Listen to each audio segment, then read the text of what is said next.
Dhaka university ছাত্র শিবিরের ভূমিকাটা আসলে কি জুলাই বিপ্লবের? ৫ তারিখেই বিশ্ববিদ্যালয়ের তৎকালীন সভাপতি সাদিক কায়েম এবং সেক্রেটারি এস এম ফরহাদের সাথে নাহিদ, আসিফ, মাহফুজরা যোগাযোগ করে শিবিরের লজিস্টিক সাপোর্ট, ম্যান পাওয়ার এগুলো আমাদের লাগবে, এই ধরনের একটা যোগাযোগ কথা শুরু হয়েছিল তখন। একেবারে ডে ওয়ান থেকেই তারা ক্ষমতার অপব্যবহার করতে করতে একটা দানবে পরিণত হয়েছিল। তো সেই ছাত্রলীগকে মোকাবেলা করার আপনি বলছেন একটা সিদ্ধান্ত হয়েছিল। যে আন্দোলনটা ডিজিটাল ব্ল্যাকআউটের আগেই মূলত বিভিন্ন লেয়ারের লিডারশিপ চিন্তা করা হয়। ৯ দফা প্রণয়ন করছেন, সাবেক শিবির সভাপতিদের সাথে কথা বলছেন, আপনাদের ইন্টারনাল মেকানিজমে প্রিপারেশন নিচ্ছেন। আমার প্রশ্ন হচ্ছে আসিফ, নাহিদ, হাসনাত, সার্জিস তারা তখন কি করছে? যখন ৯ দফা দেয়া হয়, আপনার মনে থাকার কথা ইলেকট্রনিক মিডিয়াতে কিন্তু ৮ দফার কথা বলা হচ্ছিল। আবু সাইদকে শিবিরের নিজস্ব লোক হিসাবে শিবির বা জামাত ক্লেম করে নেই, কেন এনসিপির পার্ট হতে চাইলেন না এত গুরুত্বপূর্ণ দায়িত্ব থেকেও? আমাদের আলাদা করে কোনো রিকগনিশনের চেয়েও গুরুত্বপূর্ণ হলো রাষ্ট্রকে সেভ করা। যেদিন আপ বাংলাদেশে আত্মপ্রকাশ ঘটে সেদিন রাতেই আওয়ামী লীগের কার্যক্রম নিষিদ্ধ হয়। আপ বাংলাদেশ নিয়ে একটু বলুন, আপনারা কি করতে চেয়েছেন? আপ বাংলাদেশ কেন গঠনের প্রয়োজনীয়তা দেখা দিল? আমরা একেবারে ইউনিয়ন ওয়ার্ড পর্যন্ত এই সংগঠনকে পৌঁছে নিতে চাই এবং পরবর্তীতে রাজনৈতিক দল হিসেবে এবং রাজনৈতিক শক্তি হিসেবে আত্মপ্রকাশ করে বাংলাদেশের মানুষের জন্য এই লড়াইটা করতে চাই। ডক্টর মোহাম্মদ ইউনূসের নেতৃত্বে যে সরকারটি গঠন হলো ৫ আগস্টের পরপর, এই সরকারটি কতটুকু সফল বা ব্যর্থ বলে আপনি মনে করেন? এখনো উপদেষ্টারা এই গণ অভ্যুত্থানের আকাঙ্ক্ষা ধারণ করেন না। একটা সংখ্যক উপদেষ্টারা তারা এই গণ অভ্যুত্থানকে এর দায় কি কার? যদি উপদেষ্টারা গণ অভ্যুত্থানের স্পিরিট না নেন, ধারণ না করেন, এর দায় আপনি কাকে দিতে চান? জুলাই ঘোষণাপত্রের মধ্যে অনেকগুলো সংগ্রামকে উল্লেখ করার জায়গায় আমি বলবো যে অনেক কমতি আছে। আপনি কি ১১-র কোনো পদধ্বনি শুনতে পাচ্ছেন? রাষ্ট্রে এই জিনিসগুলো কিন্তু চলছে এবং একই সাথে রাষ্ট্রের গোয়েন্দা সংস্থাকে বিরাজনীতিকরণ করার জায়গা কিন্তু এখনো হয়নি। দিল্লিতে বসে আওয়ামী লীগের নেতারা অফিস করছেন এবং সেখানে বসে ষড়যন্ত্র করছেন। ফেব্রুয়ারিতে ইলেকশন হবে বলে কি আপনি মনে করেন?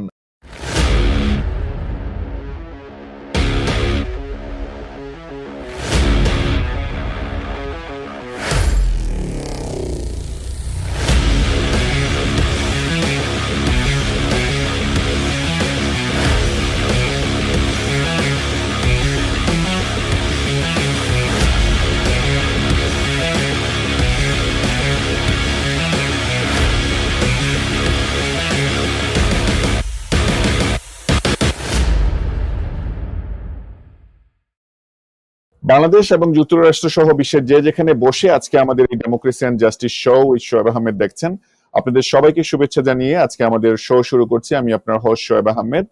বাংলাদেশে যে বড় একটি গণ অভ্যুত্থান হয়ে গেল ৩৬ জুলাইয়ের গণ অভ্যুত্থান, সেখানে একটি ফ্যাসিবাদী শাসনের অবসান হয়েছে। নতুন বাংলাদেশ গড়ার স্বপ্নে হাজারো ছাত্র জনতা তাদের জীবন দিয়েছে, কিন্তু সেই স্বপ্ন কতটুকু বাস্তবায়ন হয়েছে? জুলাই বিপ্লবের ১ বছর পূর্তিতে আজকে আমরা আলাপ করব জুলাই বিপ্লবের অন্যতম নেপথ্যের নায়ক জনাব আলী আহসান জুনায়েদ, যিনি আপ বাংলাদেশের কনভেনর হিসেবে কাজ করছেন। জনাব আলী আহসান জুনায়েদ, আপনাকে আমাদের ভার্চুয়াল স্টুডিওতে স্বাগতম। জি, ধন্যবাদ দেশ এবং বাইরে যারা দেখছেন এবং এই show democracy and justice show আমাকে ইনভাইট করার জন্য ধন্যবাদ। জি, জনাব আলী হাসান জুনায়েদ, শুরুতেই আমরা একটু আপনার রাজনৈতিক ব্যাকগ্রাউন্ডের দিকে চলে যাচ্ছি। আমরা জানি যে আপনি আপ বাংলাদেশের এখন আহ্বায়ক হিসেবে কাজ করছেন, কিন্তু আপনার একটি রাজনৈতিক দীর্ঘ অতীত আছে। আপনি ঢাকা ইউনিভার্সিটি ইসলামী ছাত্র শিবিরের সভাপতি হিসেবে দায়িত্ব পালন করেছেন দীর্ঘদিন, এবং এই জুলাই বিপ্লবে আমরা জানতে পেরেছি যে ঢাকা ইউনিভার্সিটি ছাত্র শিবিরের একটি উল্লেখযোগ্য ভূমিকা আছে। তো আপনি কি আমাদেরকে একটু বলবেন যে ঢাকা ইউনিভার্সিটি ছাত্র শিবিরের ভূমিকাটা আসলে কি? জুলাই বিপ্লবে কখন ঢাকা ইউনিভার্সিটি ছাত্র শিবির সম্পৃক্ত হয়, কি ভূমিকা রাখে? জি, ধন্যবাদ ভাই। ঢাকা বিশ্ববিদ্যালয়ে ইসলামী ছাত্র শিবিরকে মূলত যে পরিমাণ সাফারিংস এর মধ্য দিয়ে যেতে হয়েছে, আপনি জানেন যে শিবিরকে নানা ধরনের নির্যাতন জুলুমের মধ্য দিয়ে যেতে হয়েছে। এই বিশ্ববিদ্যালয়ের ছাত্রলীগ শিবির শুনলেই তাকে চরমভাবে নির্যাতন করত। সেই কারণেই শিবিরকে বেছে নিতে হয়েছে একেবারেই নীরব পথ। কিন্তু এই নীরব পথ অবলম্বন করতে হলেও শিবিরের সাথে বিশ্ববিদ্যালয়ে যারা বিভিন্ন অ্যাক্টিভিজমের সাথে যুক্ত ছিলেন, বিভিন্ন আন্দোলনের সাথে যুক্ত ছিলেন, তাদের প্রত্যেকেরই সম্পর্ক ছিল, যোগাযোগ ছিল। এখন ২০২৪ সালের ৫ই জুন যখন হাইকোর্টে রায় হয় যে কোটা বাতিলের যে পরিপত্র ছিল 2018 সালে আন্দোলনের ফলে যে কোটা বাতিল হয়েছিল, সেটার বিপরীতে যখন রায় হয় তখন কিন্তু বিশ্ববিদ্যালয়ের শিক্ষার্থীরা আবার ক্ষুব্ধ হয়ে পড়ে এবং 5 তারিখেই বিশ্ববিদ্যালয়ের তৎকালীন সভাপতি সাদিক কায়েম এবং সেক্রেটারি এস এম ফরহাদের সাথে নাহিদ, আসিফ, মাহফুজরা যোগাযোগ করে এবং আন্দোলন নিয়ে পরামর্শ, দিক নির্দেশনা এবং নানাবিধ আলাপ আলোচনা করে। সেই আলোচনার সূত্রপাত মূলত 5 তারিখ থেকেই হয়। যেহেতু বিশ্ববিদ্যালয় শিবির ক্যাম্পাসে ছাত্রদের ন্যায়সঙ্গত যেকোনো দাবির আন্দোলনে সরাসরি সম্পৃক্ত, সামনে থেকে সম্পৃক্ত না থাকলেও এই অ্যাক্টিভিস্টদের সাথে যোগাযোগ ছিল এবং শিবিরের যারা আছেন তারা প্রত্যেকেই ওই আন্দোলনে, ন্যায়সঙ্গত দাবির আন্দোলনে সরাসরিভাবে অংশগ্রহণ করেছে।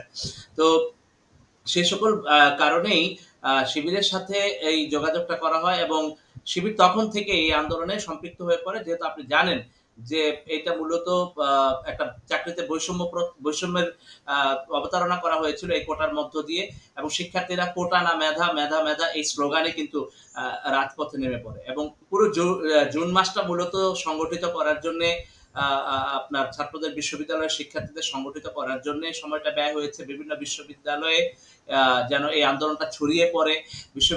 যেহেতু বিশ্ববিদ্যালয়ের শিক্ষার্থীরাই মূলত সরকারি চাকরি কেন্দ্রিক বেশি আগ্রহ থাকে এবং তারাই মূলত এই বৈষম্যের ক্ষেত্রে সবচেয়ে বেশি সরব হয়ে ওঠেন বৈষম্যের বিপরীতে।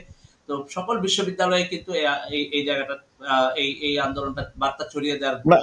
আপনি বলছিলেন যে 5 জুনের হাইকোর্টের রায়ের পরেই বিশ্ববিদ্যালয়ের তৎকালীন সভাপতি, ছাত্র শিবিরের সভাপতি সাদিক কায়েমের সাথে যোগাযোগ করা হয়। কে যোগাযোগ করে?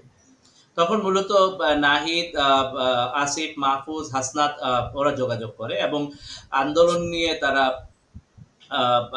তারা পরামর্শ চায় এবং কিভাবে আন্দোলনটা চালানো যায় এটা নিয়ে একটা আলাপ আলোচনা শুরু হয় আর কি।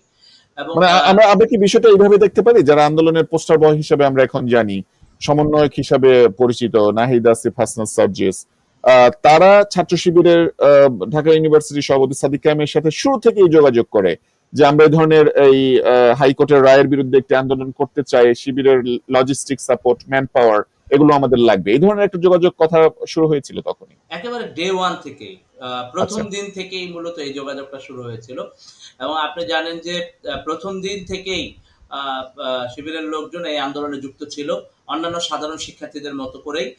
কারণ এই আন্দোলনটা ছিল তো স্বতঃস্ফূর্ত সাধারণ শিক্ষার্থীদের আন্দোলন এবং যখন 1 জুলাই বৈষম্য বিরোধী ছাত্র আন্দোলনটা গঠন করা হয় এবং তখন থেকে কিন্তু আন্দোলনের মাত্রাটা ভিন্নতা পায়। আপনি জানেন যে ক্যাম্পাসগুলোতে ক্লাস পরীক্ষা বর্জন শুরু হয়, তারপরে বাংলা ব্লকেট কর্মসূচি, যার মধ্য দিয়ে মূলত বড় বড় শহরগুলোর, মহানগরগুলোর রাস্তাঘাট বন্ধ করে দেওয়া হয়। আমি ঢাকাতে নিজে ওই সময় ঘুরে দেখেছি যে মানুষজন স্বতঃস্ফূর্তভাবে বাংলা ব্লকেট কর্মসূচিতে সাড়া দেয় এবং এতে তাদের কোনো বিরক্তি বোধ ছিল না, বরং তারা এই আন্দোলনটার এসেন্সের প্রতি, এই আন্দোলনটার মূল দাবির প্রতি প্রত্যেকটা মানুষের সমর্থন ছিল। তো এই যে আন্দোলনের এই স্টেজগুলোতে শিবিরের সাথে পরামর্শ করা হয়েছে এবং নানাভাবে শিবির এই আন্দোলনে সরাসরিভাবে অংশগ্রহণ করা এবং সহযোগিতা করায় যুক্ত ছিল। এরপরে আপনি জানেন যে 14 তারিখ পর্যন্ত মূলত আন্দোলনটা একটা গতিতে গেছে। 14 তারিখে যখন প্রেস ব্রিফিং এ হাসিনা শিক্ষার্থীদেরকে রাজাকার হিসেবে ব্যঙ্গ করলেন, তখন কিন্তু বিশ্ববিদ্যালয়ের শিক্ষার্থীরা, আপনি জানেন যে রাতেই তুমি কে আমি কে, রাজাকার রাজাকার এই স্লোগানে বিশ্ববিদ্যালয়ের শিক্ষার্থীরা রাতেই নেমে পড়ে। তখন আমরা বুঝতে পারি যে আন্দোলনটা ভিন্ন একটা জায়গায় পৌঁছেছে, কারণ হাসিনার যে টেকনিক, এই বিভিন্ন আন্দোলনকে দমন করার, রাজাকার বলে বা নানাভাবে ট্যাগ দিয়ে আন্দোলনটা শুরুতেই নষ্ট করে দেওয়ার যে হাসিনার টেকনিক, এই টেকনিকের বিরুদ্ধেই সাধারণ শিক্ষার্থীরা প্রতিবাদে নেমে পড়েছে। সুতরাং হাসিনার এই টেকনিক কাজ করবে না এবং আপনি জানেন পরের দিনই বিশ্ববিদ্যালয়ের শিক্ষার্থীদের উপর ব্যাপকভাবে ছাত্রলীগ হামলা করে ওবায়দুল কাদেরের নির্দেশে এবং সেখানে নারী শিক্ষার্থীরা, আমাদের বোনেরা ব্যাপকভাবে আহত হন। তন্নির রক্তাক্ত চেহারার কথা আপনার মনে থাকার কথা, ওই সময়ের দৃশ্যগুলো সম্ভবত পিএসসি রোকেয়া হল ওই এলাকার সামনে রক্তাক্ত চেহারা, যেটা বিশ্বব্যাপী একটি আলোড়ন সৃষ্টি করেছিল যে এইভাবে আমার বোনদেরকে, ছাত্রীদেরকে মারা হচ্ছে। জি, একেবারে নির্মম ভাবে আঘাত করা হয় শিক্ষার্থীদের উপর। তো এবং ওই দিন কিন্তু ভয়ানক ঘটনা হলো ঢাকা মেডিকেলে আহত শিক্ষার্থী যারা ভর্তি হয়েছিলেন তাদের উপরও কিন্তু হামলা করে এই বিশ্ববিদ্যালয়ের তখনকার যে সেক্রেটারি ছিলেন সৈকত ছাত্রলীগের, তার নেতৃত্বে আপনার এই ঢাকা মেডিকেলের শিক্ষার্থীদের উপর হামলা করা হয়, আহত শিক্ষার্থীদের উপর।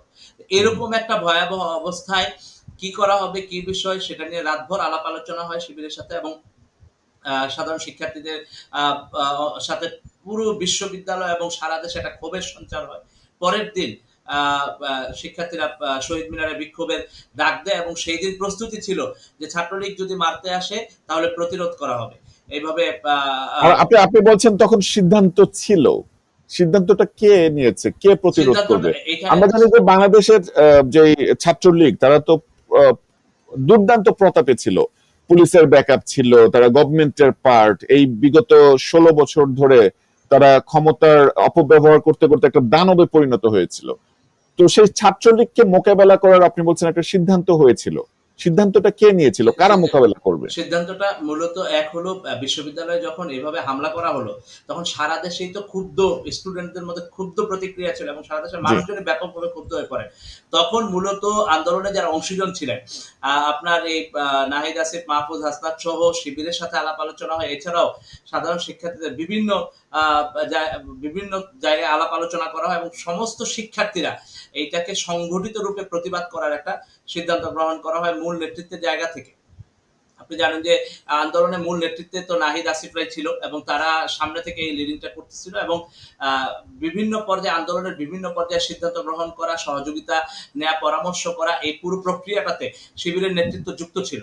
এবং সে কারণে যখন 15 তারিখ ঘটনার পরে সবাই মিলে এই সিদ্ধান্ত নেওয়া হয়, শিবিরের যে নেতৃত্ব এবং আন্দোলনের মূল নেতৃত্ব যারা ফেস ছিলেন, তারা বসে একসাথে সিদ্ধান্ত নেন, এবং সাধারণ শিক্ষার্থীরা আসলে মূলত এই জন্যই প্রস্তুত ছিল।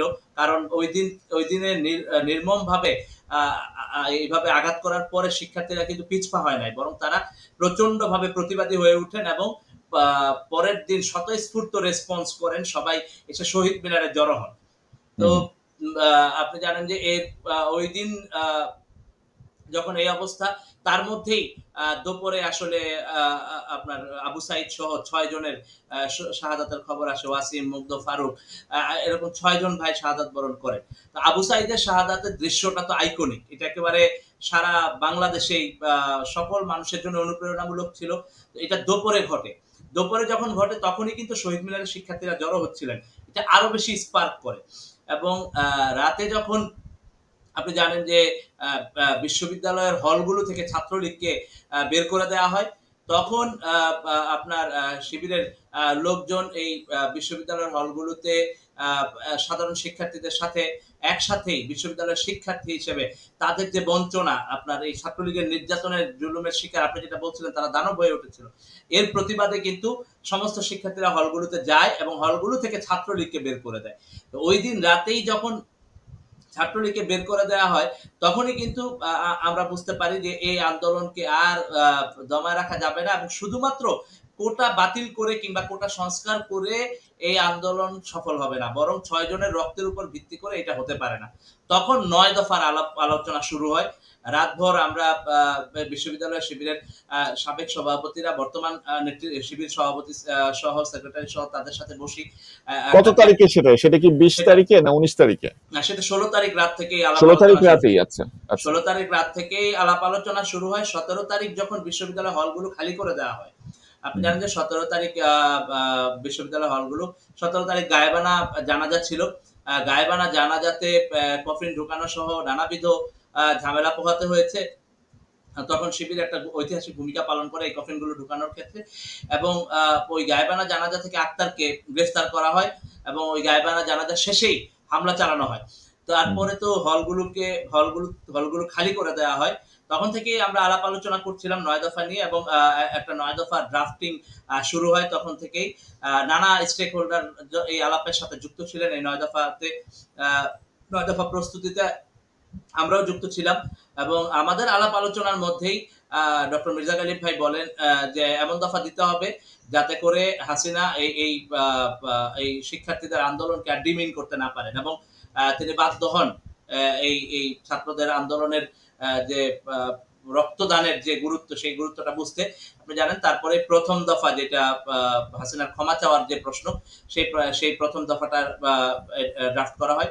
তো এই মানে এই আপনি এখন যে বৈঠকগুলোর কথা বলছেন, আপনি বলছেন যে আপনাদের সাথে ঢাকা ইউনিভার্সিটির সাবেক শিবির সভাপতিদের একটি মিটিং হয় 9 দফা প্রণয়নের ক্ষেত্রে, এবং আপনি বলছেন ঢাকা ইউনিভার্সিটি শিবিরের সাবেক সভাপতি ডক্টর মির্জা গালিবের কথা।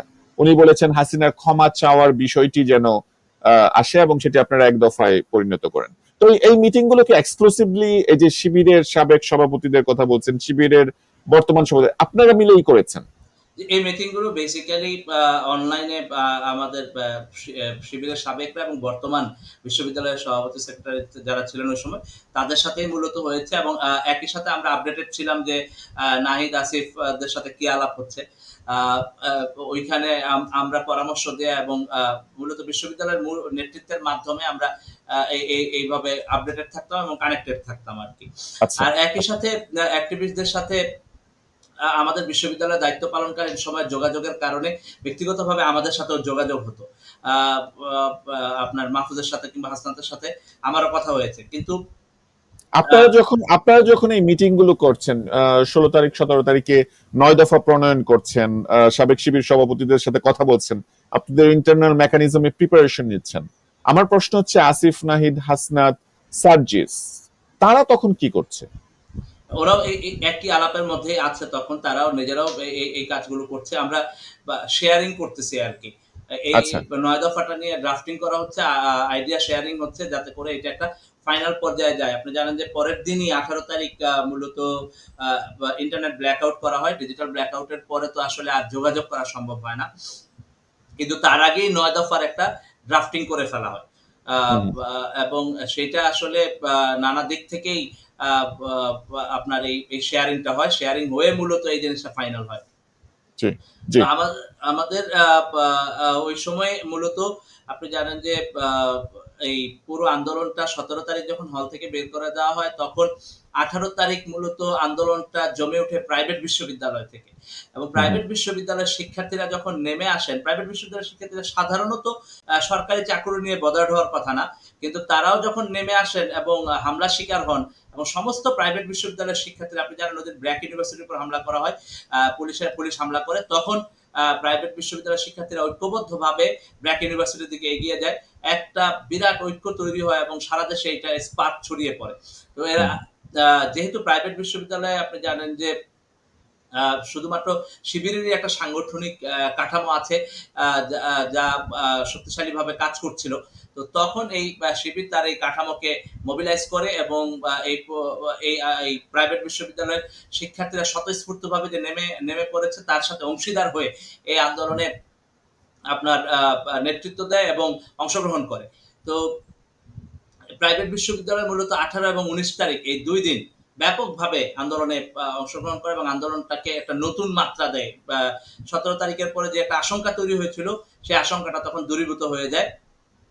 এছাড়াও আপনার 19 তারিখ থেকে তো কারফিউ জারি করা হয়। তো কারফিউ জারি করার পরেও সাধারণ মানুষজন কিন্তু রাজপথে নামছিল এবং এই যে পুরো শিবির তার সারা দেশের জনশক্তিকে তখন রাজপথে নেমে যাওয়ার জন্য এবং রাজপথে আন্দোলন সমন্বয় করার জন্য চেষ্টা করে, এবং তখন কিন্তু শিবিরের স্থানীয় পর্যায়ের লোকজনও কিন্তু রাজপথে আন্দোলনের সাথে যুক্ত হয়।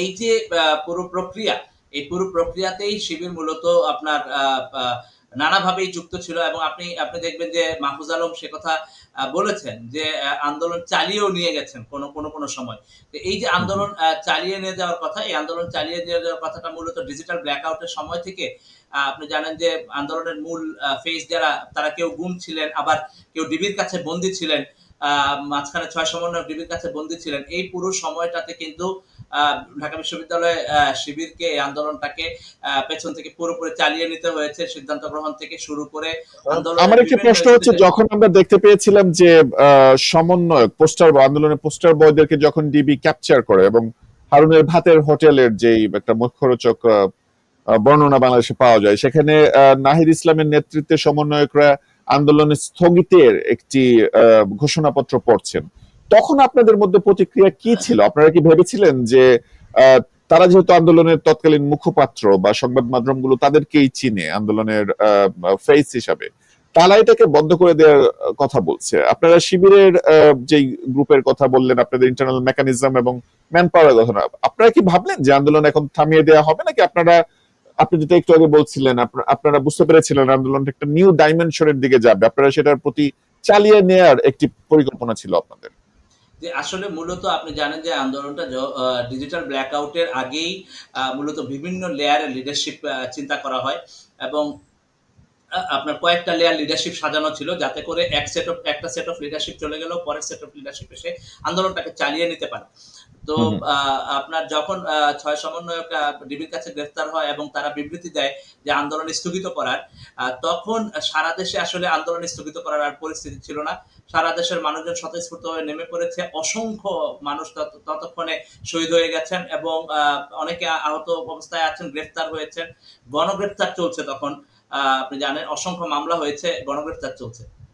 তো ওই পরিস্থিতিতে আমার মনে আছে যে ওই সময় আমাদের মিটিং এর মধ্যে, সাবেকদের মিটিং এর মধ্যে আমরা আলাপ করি যে এই আন্দোলনকে আর কোনোভাবেই থামিয়ে দেওয়ার সুযোগ নাই, এই আন্দোলন চালিয়ে নিতে হবে এবং এই আন্দোলনটা গণমানুষের সকল পর্যায়ের মানুষের সম্পৃক্ততার ফলে সাধারণ মানুষজন এই ফেসিবাদী হাসিনা থেকে মুক্তি চায় এবং মূলত মানুষজন কিন্তু হাঁটছে এক দফার দিকে। আপনি জানেন যে 18 তারিখেই প্রাইভেট বিশ্ববিদ্যালয়ের প্রোগ্রাম থেকে, প্রাইভেট বিশ্ববিদ্যালয়ের আন্দোলন থেকে তারা কিন্তু এই এক দফার ঘোষণা দেয়।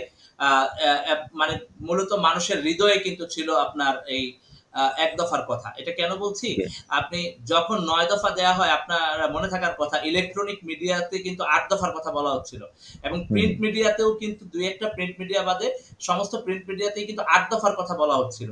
তখন কিন্তু আমাদের কাছে সোশ্যাল মিডিয়া ব্যবহার করার সুযোগ নাই, যেহেতু ইন্টারনেট বন্ধ করে দেওয়া হয়েছে। তো এই অবস্থাতেও মানুষজন কিন্তু 9 দফাকে রিসিভ করেছে। 9 দফার প্রতি মানুষজন এটাকে মূল আন্দোলনের মেসেজ হিসেবে মনে করেছে।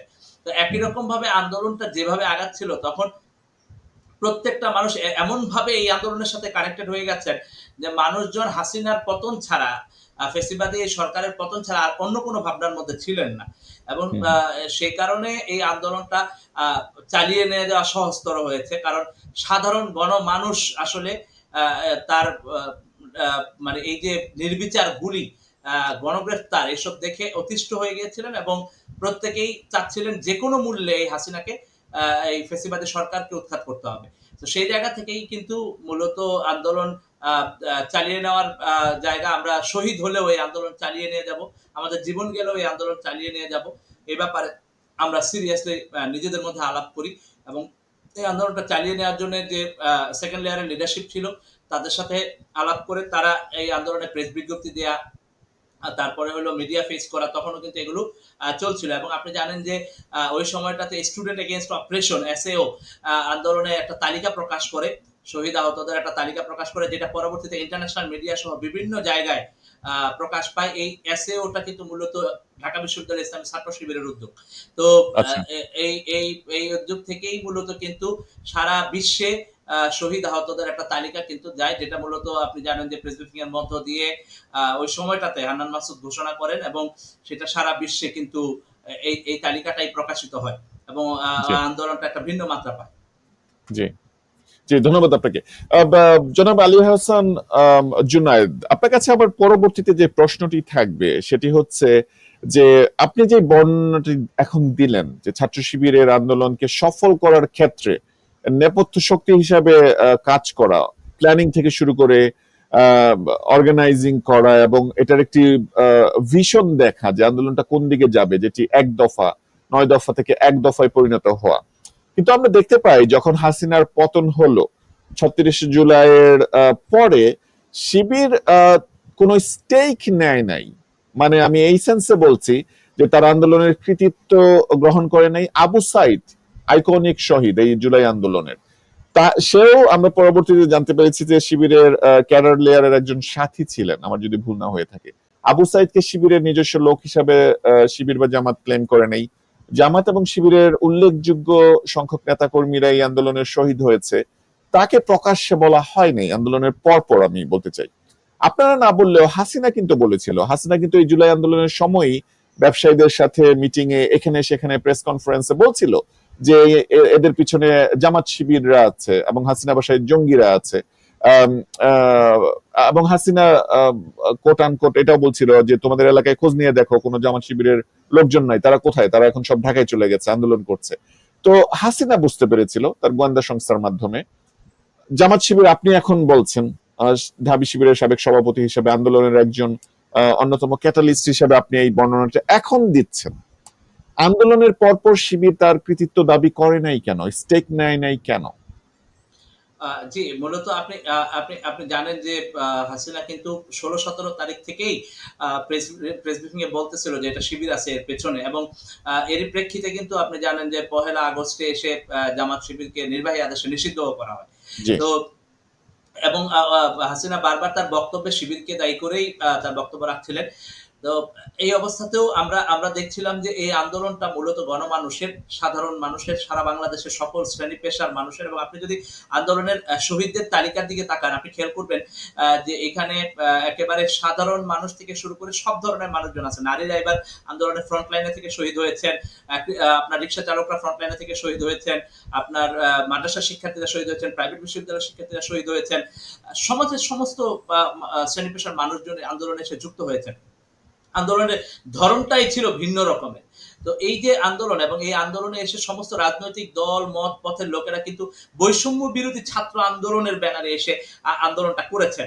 তখন তার রাজনৈতিক এবং তার অন্য কোনো পরিচয়কে তারা প্রায়োরিটি দেননি, বরং এই দেশকে ফ্যাসিবাদ থেকে মুক্ত করাটাই প্রধানতম লক্ষ্য হয়ে দাঁড়িয়েছিল বাংলাদেশের সবার।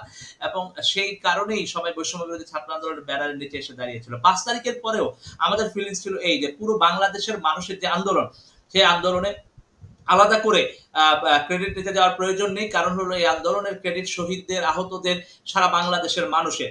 সুতরাং এই জায়গা থেকে শিবির চিন্তা করে যে এই গণমানুষের যে আন্দোলন, সেই আন্দোলনে শিবিরের সম্পৃক্ততা আছে, শিবিরের নানাভাবে এই আন্দোলন চালিয়ে নিয়ে যাওয়ার ঘটনাও আছে। কিন্তু এই আন্দোলনকে আলাদা করে ক্লেইম না করে, বরং গণমানুষের সাথে এই আন্দোলনকে অনুভব করা, এই আন্দোলনকে আপনার গণমানুষের যে আবেগের জায়গা, সেই আবেগের জায়গা থেকেই শিবির এটাকে অনুভব করতে চেয়েছে।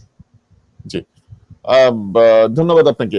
তো এখন কেন, আমি প্রশ্নটা এইভাবে একটু করি, সেটা হচ্ছে যে আপনি বলছেন যে শিবির একটা ইনক্লুসিভনেস এর জন্য আন্দোলনের আলাদা কোনো স্টেক ক্লেম করে নাই, কিন্তু আমরা দেখতে পেয়েছি যে যেমন আপনাকে কয়েকটা ঘটনার কথা বলি। কিছুদিন আগে আল জাজিরার যে ডকুমেন্টারিটা হলো, সেখানে আপনি যার কথা বলছিলেন শিবিরের তৎকালীন ঢাবি সভাপতি সাদিক কায়েমের একটি লম্বা সাক্ষাৎকার নেওয়া হয়েছে ঘটনার। সেই সাক্ষাৎকারের পরই সাবেক উপদেষ্টা এবং এনসিপি এর বর্তমান আহ্বায়ক নাহিদ ইসলাম ফেসবুকে একটি স্ট্যাটাস দিয়ে বলছেন সাদিক কায়েম কোনো সমন্বয়ক ছিল না, সাদিকের ভূমিকাটাকে উনি অনেকটাই ডাউনগ্রেডেড করতে চেয়েছেন সেখানে।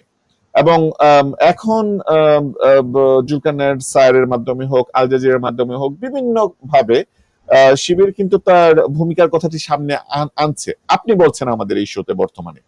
তো আমি যেটা জানতে চাই সেটা হচ্ছে, শুরুতে আপনারা যেটা বলছিলেন আসিফ, নাহিদ, সার্জিস, হাসনাত আন্দোলনের পোস্টার বয়দের সাথে আপনাদের সমন্বয়, আপনাদের কোলাবোরেশন, তারা আপনাদের কাছে রিচ করা, আপনারা তাদের কাছে আপনাদের পরিকল্পনা তুলে ধরা একটা সমন্বয়, এইখানে আমরা একটা রিফট দেখতে পাই, অ্যাটলিস্ট সাম্প্রতিক ঘটনার মধ্যে জানতে পারি।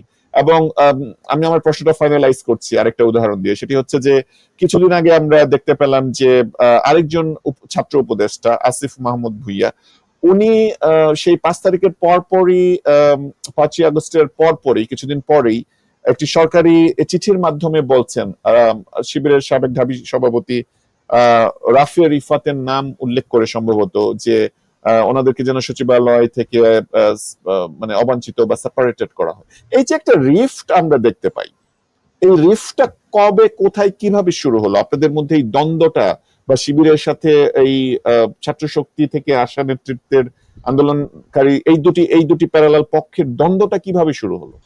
জি, মূলত আপনি আপনি খেয়াল করবেন যে শিবিরের এই আন্দোলনের সম্পৃক্ততা অনেক ডিপ রুটেড এবং আন্দোলনের কমপ্লিট প্ল্যানিং প্রসেসের সাথে শিবিরের সংযুক্তি ছিল। যদিও আন্দোলনের মূল আপনার ফেস ফিগার ছিলেন নাহিদ আসিফ, হাসনাত সার্জিসরা, এবং আন্দোলনের মূল সিদ্ধান্তগুলো তাদের মুখ থেকেই আসতো এবং তাদেরকেই সামনে এসে নেতৃত্ব দিতে হচ্ছে, এবং সেকেন্ড লেয়ারের লিডারশিপও রেডি ছিল। পরবর্তীতে তারা যখন অ্যারেস্টেড ছিলেন, ডিবির কাছে বা গুম অবস্থায় ছিলেন একটা সময়, তখন আন্দোলনের সেকেন্ড লেয়ারের লোকেরা লিডারশিপ দিয়েছে। এছাড়া আন্দোলনের অন্যান্য বিভিন্ন স্টেক হোল্ডারদের সাথে যোগাযোগ করার জায়গায়ও আন্দোলনের এই ফেস ফিগাররা কাজ করেছেন। বিশেষত মাহফুজ আন্দোলনের বিভিন্ন স্টেক হোল্ডারের সাথে আলাপের ক্ষেত্রে তার ব্যাপক অবদান আছে। সেই জায়গাগুলোতে তার একটা সম্পর্ক ছিল। 5 তারিখের পর থেকে যখন আমরা আমরা আলাপ করছিলাম, তখন আমরা আলাদা করে কোনো স্টেক ক্লেম না করে বরং সকল মানুষের যে আন্দোলন, সেই আন্দোলনের জায়গা থেকেই এই আন্দোলনের ফলে যে প্রত্যাশা আকাঙ্ক্ষা, সেই আকাঙ্ক্ষার জায়গা যেন যথাযথভাবে পূরণ হয়, সেই জায়গাগুলোর কথাই আমরা তাদের সাথে আলাপ করছিলাম এবং শেয়ার করছিলাম। তখন মূলত যেটা যেটা ঘটে যে সাদিক কাইম তো সরাসরি সমন্বয়কের নামের তালিকায় না থাকলেও সাদিক কাইমের যে কন্ট্রিবিউশন, সাদিক কাইম এই আন্দোলনে যেভাবে একটা ইনস্ট্রুমেন্টাল পিস, নিউক্লিয়াস হয়ে দাঁড়িয়েছেন, সেই জায়গাটা অ্যাড্রেস করার জায়গায় আমি বলবো যে একটা একটা হীনমন্যতা তো তৈরি হয়েছেই। কারণ আন্দোলনটা তাদের মধ্যে বোধহয় একটা ভীতি তৈরি হয়েছিল যে শিবিরের পরিচয় যদি প্রকাশ পায় তাহলে আন্দোলন ভিন্ন মাত্রা পাবে কিনা। কিন্তু আমরা বলেছিলাম যে আন্দোলনে যার যতটুকু অবদান ততটুকুকে রিকগনাইজ করে আন্দোলনটাকে সবার জায়গায় যেন সেটেল করা যায়, সেটা ওই সময়ে সম্ভব না হলেও মানে আপনি ভীতির কথা বলছেন, আপনি হীনমন্যতার কথা বলছেন, আপনি বলছেন যে শিবিরের এই ইনস্ট্রুমেন্টাল ভূমিকার কথা জানলে পরে আন্দোলন এই ধরনের সামগ্রিকতা পাবে কিনা। সেটা তো আন্দোলনের সময়ের 5 তারিখের পরে তো অলরেডি হাসিনার পতন হয়েছে। তো হাসিনার পতন হয়ে যাওয়ার পরে এই সাদিক কায়েমের ভূমিকা বা শিবিরের ভূমিকা রিকগনাইজ করার ক্ষেত্রে হীনমন্যতা কেন আসবে? মানে এটা তো আর আন্দোলন তো হয়ে গেছে, আন্দোলনের চূড়ান্ত লক্ষ্য তো অর্জিত হয়েছে। তখনও আসলে মূলত ফেসিবাদী এলিমেন্ট গুলো তো রয়ে গেছে এবং রাষ্ট্রে আপনি আপনি জানেন যে আওয়ামী লীগ এতটাই স্ট্রং ছিল, প্রত্যেকটা ইনস্টিটিউশন তার এতভাবে ডেভেলপ করা ছিল যে এই পুরো জিনিসগুলো তো ইনট্যাক্ট রয়ে গেছে। তো তখনও ওখানে অনেক অনেক কাজ করার বাকি ছিল এবং আমাদের কথা ছিল হলো যে আমাদের আলাদা করে কোনো রিকগনিশনের চেয়েও গুরুত্বপূর্ণ হলো রাষ্ট্রকে সেভ করা, এবং এই রাষ্ট্রকে সেভ করতে গেলে ফেসিবাদী এলিমেন্ট গুলোকে দূর করতে হবে, এবং ফেসিবাদী এলিমেন্টকে যদি আপনি দূর করতে চান, ওই মুহূর্তে অ্যাভেইলেবল যারা আছেন, যারা এই আওয়ামী সময়ে নির্যাতনের শিকার হয়েছেন, জুলুমের শিকার হয়েছেন, তারাই তো আছেন, তাদেরকে যেন আপনার এই রাষ্ট্রকে নিয়মিত যে রেগুলার অ্যাক্টিভিটিস, এই অ্যাক্টিভিটিস চালানোর ক্ষেত্রে তাদেরকে নিয়ে যেন সামনে অগ্রসর করা হয়।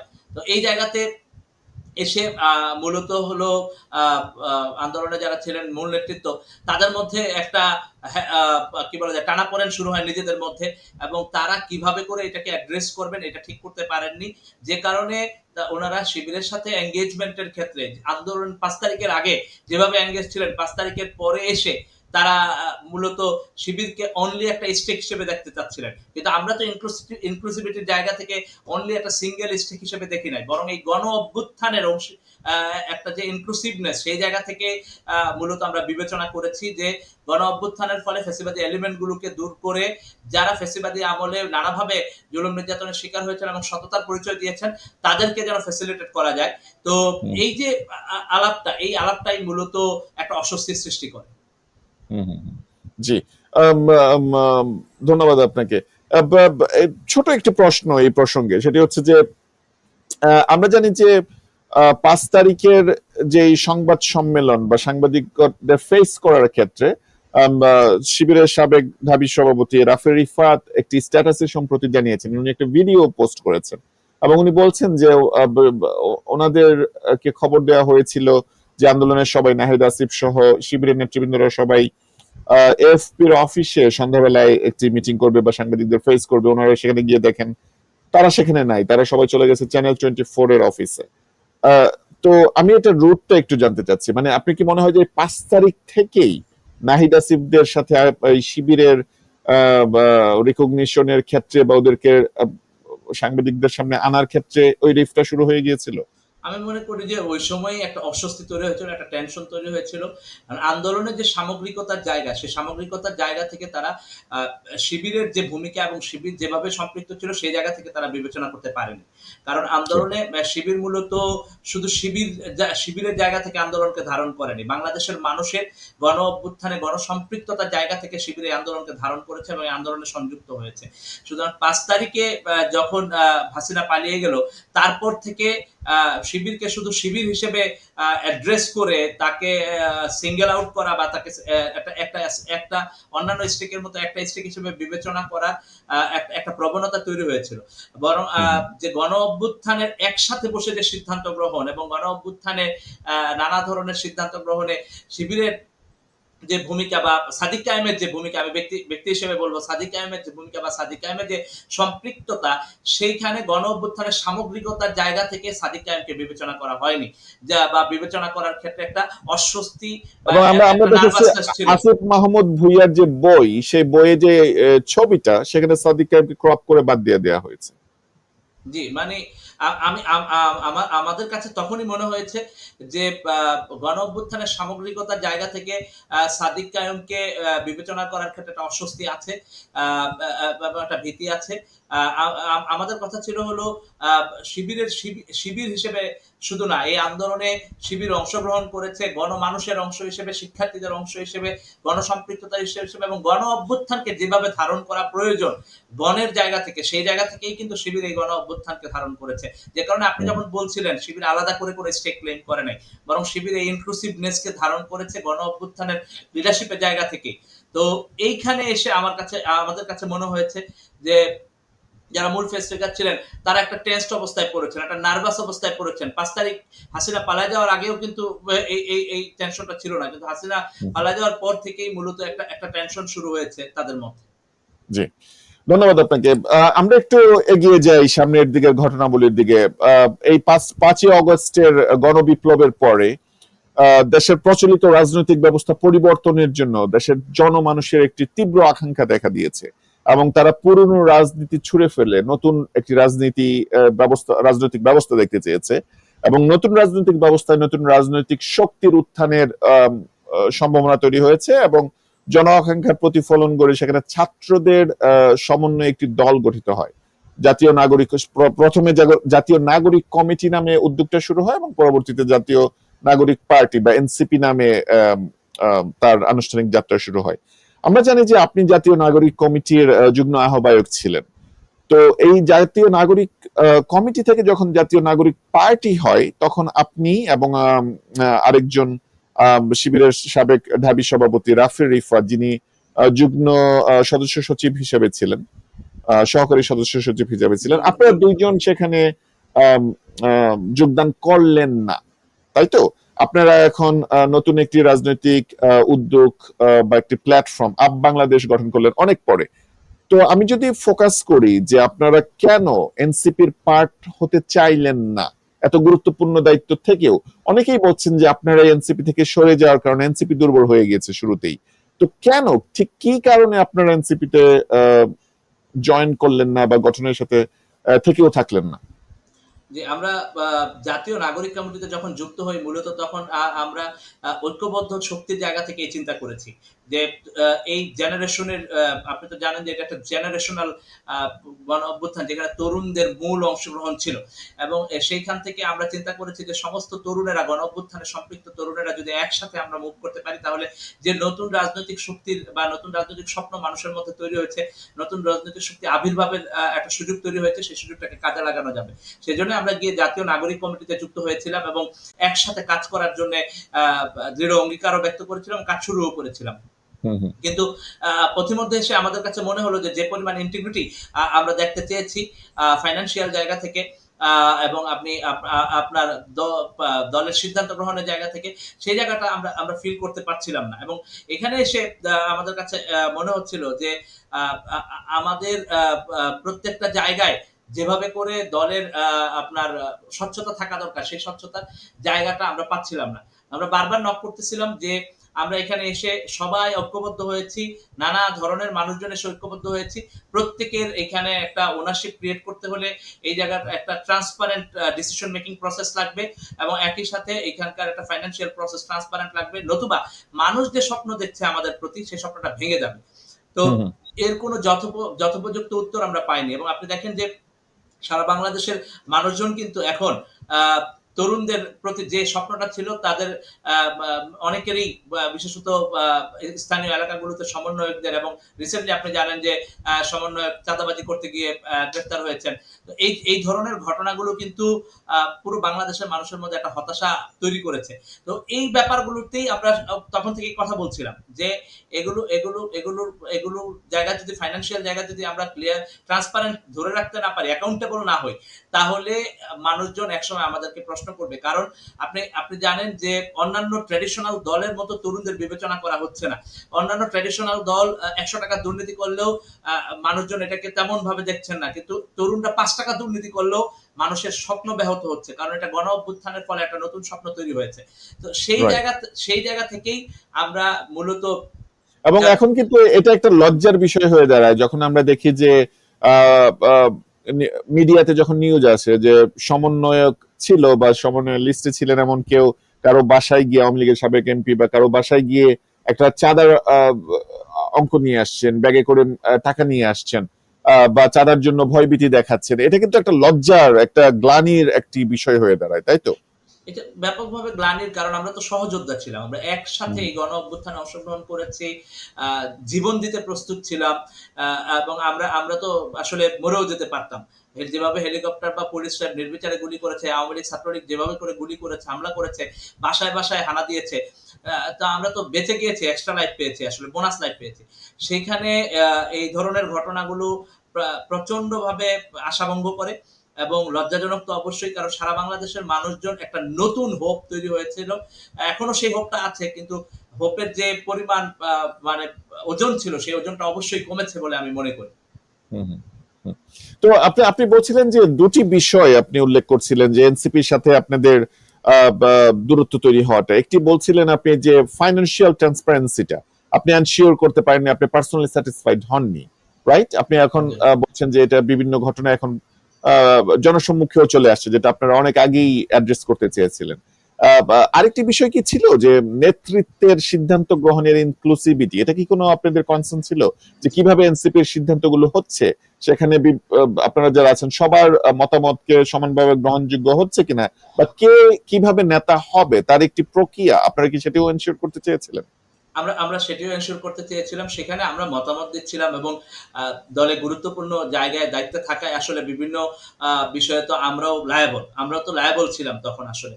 তো এই জন্য আমরা চাচ্ছিলাম যে, যেহেতু ওইখানে আপনি জানেন যে সারা বাংলাদেশের তরুণদের একটা এক্সিলেন্ট কম্বিনেশন হয়েছিল। ওইখানে ছাত্র ইউনিয়ন, ছাত্র ফেডারেশন, ছাত্র শিবির, ছাত্রদল সহ বিভিন্ন দলের লোকজন যুক্ত ছিল, লিডারশিপের লোকজন যুক্ত ছিল, এবং নির্দলীয় লোকজন যারা আন্দোলনে সরাসরি এসে ফ্রন্ট লাইনে লড়েছেন, এরকম অনেকজন ছিলেন। তো তরুণদের মেধাবী যে অংশ, ডাইনামিক অংশটা এসে জাতীয় নাগরিক কমিটিতে যুক্ত হয়েছিল, এবং এই প্রত্যেকেই সিদ্ধান্ত গ্রহণের জন্য ক্যাপাবল। সুতরাং সিদ্ধান্ত গ্রহণের একটা প্রক্রিয়া যদি ডেভেলপ না করা যায়, এবং এখানে এসে যদি শুধু সিদ্ধান্ত জানিয়ে দেওয়া হয়, অথবা সিদ্ধান্ত গ্রহণ করার পরে আমরা কাজ হয়ে যাওয়ার পরে জানতে পারি, তাতে করে এই পুরো সংগঠনটার মধ্যে একটা অনৈক্য, একটা বিশৃঙ্খলা তৈরি হয়। সেই জায়গা মানে তাহলে সিদ্ধান্তগুলো কিভাবে হচ্ছিল তখন? আপনারা যখন ছিলেন তখনও বেরিয়ে যাননি, আপনি বলছেন যে সিদ্ধান্ত নেওয়ার পর শুধু জানিয়ে দেয়া যদি হয় তাহলে পরে সেটা, কিন্তু সিদ্ধান্তগুলো তাহলে কে নিচ্ছিল, কিভাবে নিচ্ছিল? এটা কি মুষ্টিমেয় কয়েকজন সিদ্ধান্ত নিয়ে বাকিদেরকে জানিয়ে দিচ্ছিল, এই ধরনের একটি অবস্থা ছিল তখন? জি, মানে একটা অস্বস্তিকর পরিবেশ তৈরি হচ্ছিল, এবং মানে এমন একটা কথা ছিল যে হেয়ার রোড থেকে সব সিদ্ধান্ত আসতেছে, এবং সেখান থেকে সিদ্ধান্ত এসে এখানে এসে জানিয়ে দেওয়া হচ্ছে। তো সেটা নিয়ে আমরা কথা বলেছি, এবং দলে যেহেতু গুরুত্বপূর্ণ দায়িত্ব থাকায় সেই লায়াবিলিটি তো আমাকেও নিতে হয়েছে, কারণ দলের লোকজন তো এসে স্বাভাবিকভাবে জিজ্ঞেস করছে যে আপনি জানেন কিনা, বা এই বিষয়ে কি মতামত। আমরা সেটাকে ডিল করার চেষ্টা করেছি যে যাতে করে এই পুরো প্রক্রিয়াটাতে সবাইকে ওনারশিপ ফিলিংসটা দেওয়া যায়, এবং ডিসিশন মেকিং এর সে যে একটা পার্ট, এই ফিলিংসটা যেন দেওয়া যায়, সেটা যেন এনশিওর করা হয়। দলে নানাভাবে সিদ্ধান্ত গ্রহণের ক্ষেত্রে বিভিন্ন জায়গায় আলাপ হবে, এটা স্বাভাবিক, এবং আপনি কিন্তু যে ওনারশিপ ফিলিংসটা দেয়া, যে পার্টনারশিপ ফিলিংসটা দেয়া, এই ফিলিংসটা দেয়ার একটা জায়গা তৈরি করা যায়নি সে সময়। জি। আপনি এনসিপি থেকে বেরিয়ে এলেন এবং আপনার সাথে রাফি রিফাত বেরিয়ে এলো, যারা আপনারা দুজনই জুলাই আন্দোলনের নেপথ্যের কারিগর হিসেবে পরিচিত এবং আপনারা অনেক বেশি অর্গানাইজ করেছেন। এনসিপিতেও আপনারা খুব গুরুত্বপূর্ণ, এনসিপির আগের যে নাগরিক কমিটি সেখানে খুব গুরুত্বপূর্ণ দায়িত্বে ছিলেন। আপনারা বেরিয়ে এসে আপ বাংলাদেশ নামে একটি নতুন প্ল্যাটফর্ম গঠন করলেন। আপ বাংলাদেশ নিয়ে একটু বলুন, আপনারা কি করতে চেয়েছেন? আপ বাংলাদেশ কেন গঠনের প্রয়োজনীয়তা দেখা দিল? কি অ্যাচিভ করতে চান আপ বাংলাদেশের মাধ্যমে? বাংলাদেশের মাধ্যমে আমরা বেসিক্যালি কয়েকটা জায়গায় কথা বলতে চেয়েছি। যেমন আপনি ধরেন যে আমরা বাংলাদেশের মাধ্যমে প্রথমত আমরা দেখছিলাম যে আওয়ামী লীগের বিচারের প্রশ্ন এবং হলো ফ্যাসিবাদী দল হিসেবে আওয়ামী লীগকে নিষিদ্ধ করার যে জায়গা, সেই জায়গা নিয়ে রাষ্ট্রে কোনো আলাপ আলোচনা নেই। দেশের মধ্যে সাধারণ মানুষের এই ব্যাপারে সাড়া থাকলেও রাষ্ট্রীয় পর্যায় থেকে কোনো ধরনের পদক্ষেপ নেই। কিন্তু উল্টো দিকে আপনি জানেন যে দিল্লিতে বসে আওয়ামী লীগের পক্ষ থেকে নানাভাবে আন্দোলনকারীদেরকে হুমকি দেওয়া হচ্ছিল, অর্থাৎ হত্যার হুমকি দেওয়া হচ্ছিল, আন্দোলন গণ অভ্যুত্থানকে ষড়যন্ত্র বলা হচ্ছিল। এই যে চিহ্নিতকরণ, এরই প্রেক্ষিতে আমরা মনে করেছি যে এটা নিয়ে আন্দোলন করা প্রয়োজন এবং সেক্ষেত্রে আমরা প্রথম 26শে এপ্রিল বিক্ষোভ মিছিল দিয়ে শুরু করি। তখন রাজনৈতিক মহলে কিন্তু একটা চাপ তৈরি হয়। আমরা যখন বিক্ষোভ মিছিল করি ফ্যাসিবাদী দল হিসেবে আওয়ামী লীগের বিচার এবং নিষিদ্ধের প্রশ্নে, তখন রাজনৈতিক মহলে চাপ তৈরি হয়। এরই প্রেক্ষিতে আপনি জানেন যে ঢাকাতে যমুনার সামনে এবং পরবর্তীতে শাহবাগে ব্যাপক গণবিক্ষোভ গড়ে ওঠে এই কেন্দ্র করে এবং সেখানে কিন্তু আপ বাংলাদেশের নেতৃত্ব, আমি সহ আমরা যারা ছিলাম, আমরা কিন্তু একেবারে সরাসরি সামনে থেকে এসে আওয়ামী লীগের কার্যক্রম নিষিদ্ধের ব্যাপারে যে আন্দোলনটি হয়েছিল সেটার কথা বলছেন। জি জি জি, সেই আন্দোলনে কিন্তু আমরা সামনে থেকে নেতৃত্ব দেই এবং ওই সময় কিন্তু আপ বাংলাদেশের আত্মপ্রকাশ ঘটে। আপনি জানেন কিনা, ওই আন্দোলনের মুহূর্তেই কিন্তু আমাদের আত্মপ্রকাশ ঘটে। যেদিন আপ বাংলাদেশের আত্মপ্রকাশ ঘটে সেদিন রাতেই আওয়ামী লীগের কার্যক্রম নিষিদ্ধ হয়। তো আমরা তখন আন্দোলনের এই স্টেজের মধ্যেই চিন্তা করেছি যে এগুলো, এই সকল বিষয়গুলো নিয়ে আমাদের আলাপ আলোচনা করতে হবে। এরপরে আমরা জুলাই ঘোষণাপত্র নিয়ে, আপনি জানেন যে প্রবাসীদের, নারীদের, বন্দর নগরী সহ প্রায় 16টি প্রোগ্রাম করেছি, যাতে বিভিন্ন পর্যায়ের স্টেক হোল্ডারদের, মানুষের আসলে মতামত জানা যায় জুলাই ঘোষণাপত্র নিয়ে কি ভাবছেন। যেহেতু জুলাই ঘোষণাপত্র আসছে না, এটা নিয়ে আমরা তারপরে আপনি জানেন যে গণজমায়েত করেছি শাহবাগে, যাতে করে জুলাই ঘোষণাপত্রকে কেন্দ্র করে একটা চাপ তৈরি হয়। এবং অবশেষে 5 আগস্ট আপনি জানেন যে প্রধান উপদেষ্টা ডক্টর মোহাম্মদ ইউনূস জুলাই ঘোষণাপত্র পাঠ করেছেন। তো এই সকল ইস্যুতে আমরা কাজ করতে চেয়েছি। এছাড়া শহীদ এবং আহতদের ব্যাপারটি এখনো, আপনি জানেন যে তাদের চিকিৎসা, মর্যাদা, পুনর্বাসন, এই সকল ব্যাপারগুলো এখনো যথাযথভাবে সমাধা হয়নি, বরং নানা অবহেলা হচ্ছে এবং অনেক আহত ভাই শহীদ হয়ে গেছেন ইতিমধ্যে চিকিৎসার অভাবে, অনেকে চিকিৎসার অভাবে ভুগছেন। তো এই যে ব্যাপারগুলো, এই ব্যাপারগুলো নিয়ে আমরা সরকারকে চাপ তৈরি করা এবং কাজ করতে চেয়েছি। এগুলো স্বল্প মেয়াদে আমাদের লক্ষ্য, টার্গেট, এবং দীর্ঘমেয়াদে আমরা চেয়েছি বাংলাদেশের চাঁদাবাজি, দুর্নীতি যে রাজনীতি বা এই যে দুর্বৃত্তায়নের যে রাজনীতি, এই রাজনীতিটা ভেঙে ফেলার একটা স্বপ্ন আকাঙ্ক্ষা বাংলাদেশের মানুষের মধ্যে তৈরি হয়েছে। সেই স্বপ্ন আকাঙ্ক্ষা গণ অভ্যুত্থানের জায়গা থেকে তৈরি হয়েছে। সুতরাং গণ অভ্যুত্থানের প্রতিনিধিত্বশীল তরুণ হিসেবে আমাদের একটা দায়িত্ব, কর্তব্যের মধ্যে পড়ে যে গণ অভ্যুত্থানের আকাঙ্ক্ষাকে ধারণ করে বাংলাদেশের মানুষের জন্য একটা রাজনৈতিক পরিবেশ তৈরি করা, যেখানে দুর্বৃত্তায়ন থাকবে না, এই রাজনৈতিক দুর্বৃত্তায়নটা ভেঙে দেওয়া যাবে। তো সেইখানে আমরা তরুণদের মধ্যে এই মেসেজটা পৌঁছে দিতে চেয়েছি যে আমরা এটা নিয়ে কাজ করতে চাই। সেই আলোকেই আমরা সারা দেশে কাজ করছি, সংগঠন বিস্তৃতির চেষ্টা করছি, যাতে করে বাংলাদেশে এই কেন্দ্রিক আমরা বাংলাদেশের মানুষের স্বপ্ন পূরণে একটা লম্বা, এখন তো আমরা একটা লম্বা লড়াইয়ে পড়ে গেছি। জানেন যে সহসা এটা সমাধান নেই, কিন্তু আমরা চাই যে লম্বা এই লং রানে আমরা এই জিনিসটা অ্যাচিভ করতে চাই, যাতে করে বাংলাদেশের মানুষজন রাজনীতির যে দুর্বৃত্তায়ন বা রাজনীতির ফলে মানুষের জীবনে যে বিরূপ প্রভাব, মানুষকে যে সাফার করতে হয়, সেই জায়গাটা থেকে আমরা বের হয়ে আসতে পারি। আপনারা তো বাংলাদেশ থেকে যে কর্মসূচি বা একটা আমূল পরিবর্তনের কথা বলছেন, তো সেটা তো আপনি নিজেই বললেন যে লম্বা সময়ের ব্যাপার। তো আপনাদের প্ল্যানটা কি? আপনারা কি একটা রাজনৈতিক প্রেসার গ্রুপ, নাকি আপনারা একটা পলিটিক্যাল পার্টি, না আপনারা আসলে কোথায় দেখছেন নিজেদেরকে 3 থেকে 5 বছরের মধ্যে নিজেদেরকে কি ভূমিকায় দেখছেন বাংলাদেশে? আমরা এখন যেটা করছি সেটা হলো আমরা সারা দেশে সাংগঠনিক বিস্তৃতি করছি এবং সারা বিশ্বেও আমরা বিভিন্ন দেশে কমিটি দেওয়ার চেষ্টা করছি। ইতিমধ্যে আমরা ৩ ভাগের ১ ভাগ জেলা মহানগরে কমিটি দিতে পেরেছি। আমরা একেবারে ইউনিয়ন ওয়ার্ড পর্যন্ত এই সংগঠনকে পৌঁছে নিতে চাই এবং পরবর্তীতে রাজনৈতিক দল হিসেবে এবং রাজনৈতিক শক্তি হিসেবে আত্মপ্রকাশ করে বাংলাদেশের মানুষের জন্য এই লড়াইটা করতে চাই। কিন্তু আমরা মনে করি যে প্রথমত শহীদ, আহত এবং গণ অভ্যুত্থানের যে আকাঙ্ক্ষা আছে সেই আকাঙ্ক্ষা বাস্তবায়নে আমরা আমাদেরকে আরো আরো আরো আরো অনেকদিন কাজ করতে হবে। তো সেই কাজটা আমরা সফলভাবে আঞ্জাম দিতে চাই, যেটা মূলত আওয়ামী লীগের নিষিদ্ধকরণের মধ্য দিয়ে আপনি জানেন যে আমরা একটা আন্দোলনে যুক্ত হয়ে একটা সফলতা পেয়েছি এবং একই কার্যক্রম নিষিদ্ধের মধ্য দিয়ে একই সাথে আমরা জুলাই ঘোষণাপত্র নিয়ে সিরিজ আন্দোলনের পরে ৫ আগস্টে যদিও প্রত্যাশা পূরণ হয়নি, তারপরেও একটা আমরা ঘোষণাপত্র পেয়েছি। এখন জুলাই সনদ নিয়ে আমরা কাজ করছি। জুলাই সনদে আপনি জানেন যে ঐক্যমত্য কমিশনের ১ মাস মেয়াদ বাড়ানো হয়েছে। আশা করছি যে খুব দ্রুতই জুলাই সনদটা আমরা পেয়ে যাব। তারপরে তার মধ্য দিয়ে শহীদ আহতদের মর্যাদা চিকিৎসা পুনর্বাসনের প্রশ্ন আসবে। এই ব্যাপারগুলো যখন সুন্দরভাবে সমাধান হবে তখন আমরা বাংলাদেশের এই রাজনৈতিক পরিমণ্ডলে সমস্ত রাজনৈতিক শক্তির কাছে আমরা যোগাযোগ করছি, মেসেজ পৌঁছে দিচ্ছি। কারণ এই যে রাজনৈতিক দুর্বৃত্তায়ন, এটা ভাঙতে সকলের সদিচ্ছা লাগবে, সবার একটা ঐক্যবদ্ধ প্রচেষ্টা লাগবে এবং জনগণের যে আকাঙ্ক্ষা আছে সেই জনগণের আকাঙ্ক্ষাটাকে রাজনৈতিক দলগুলোকে বুঝতে হবে, রাজনীতি যারা করছেন তাদেরকে বুঝতে হবে। তো এই গণ আকাঙ্ক্ষাকে ধারণ করার জায়গা থেকে আমরা সবার কাছে এই মেসেজটা পৌঁছে দেয় এবং জনগণকেও তারা যেন ঐক্যবদ্ধ থাকেন এবং জনগণ ঐক্যবদ্ধ থাকলে যে এটা অসম্ভব কিছু না, এটা সম্ভবপর, এই জায়গাটা আমরা আমরা এই জায়গাটা ক্রিয়েট করতে চাই, এই জায়গাটা এস্টাবলিশ করতে চাই।